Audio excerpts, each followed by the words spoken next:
Hi, I'm Scott Heileson, and I collect vintage watches issued to the French Navy, or Marine Nationale. Today we're going to talk about a Tudor Submariner issued to the French Navy in 1983.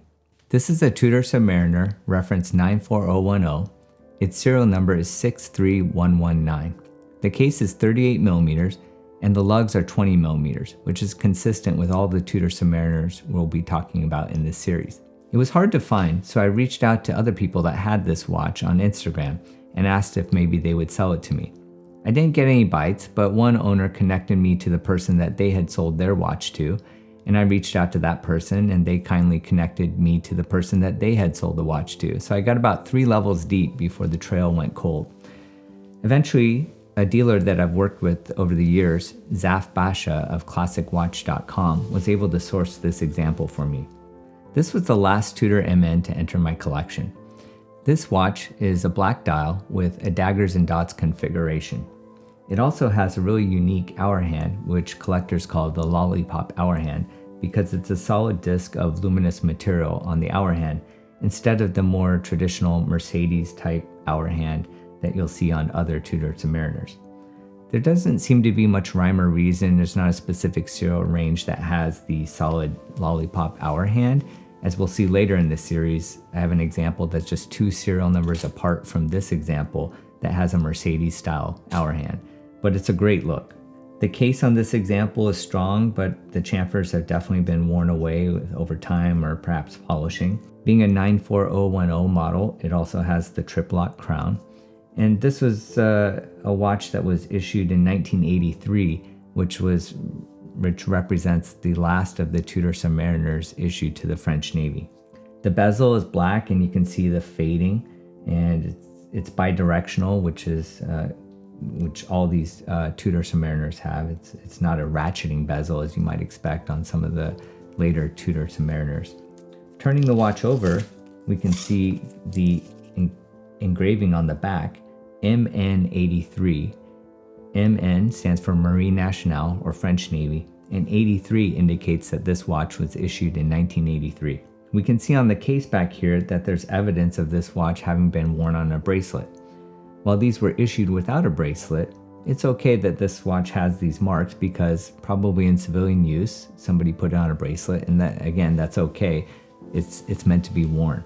But it is a nice little touch if you happen to find a Marine Nationale example without the without markings on the back of the lugs, indicating that it was probably never mounted on a bracelet.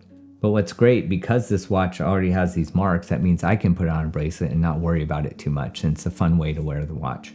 So on the inside of this watch, there are no watchmaker inscriptions of the type that we reviewed in our previous episode, so it's plain on the inside.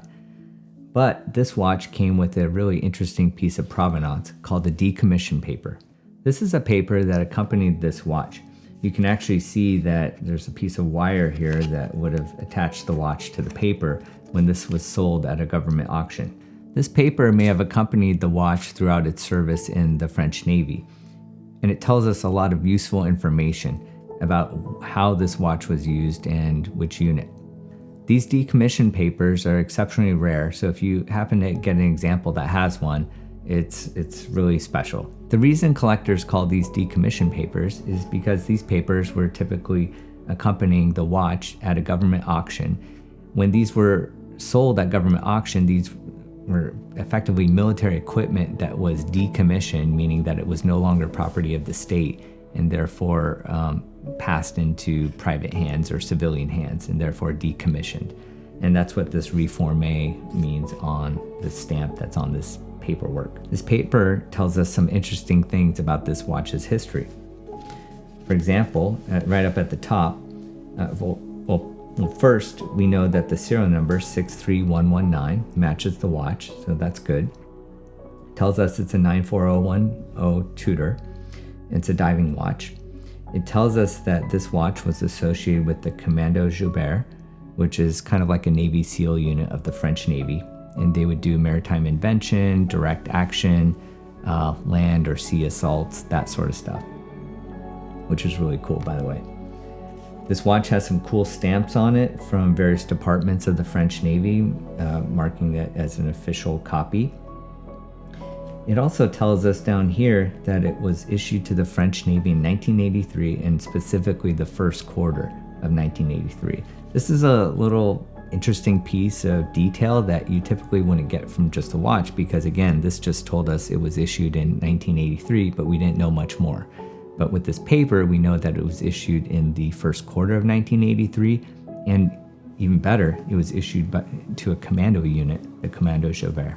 Last, at the bottom of this paper, we see that there's a stamp from September 1999, which is believed to be the time that this was sold at government auction. While I've heard over the years that there were blank versions of these cards sold at various watch trade shows, I haven't actually seen one yet, but you should still be careful of fakes.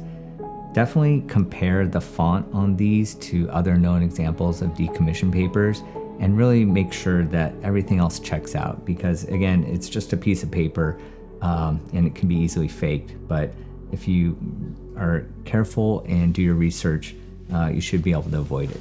Having this paper makes this watch that much more exciting to put on the wrist because you know not only is it issued to the French Navy, but it was issued to a commando unit, which evokes a lot of fun memories and cosplay type opportunities. Next week, we're going to talk about a Tudor Submariner issued to the French Navy that was a bit mysterious at first because it has no engravings on back. But thankfully, we were able to do some research and reveal some of its story.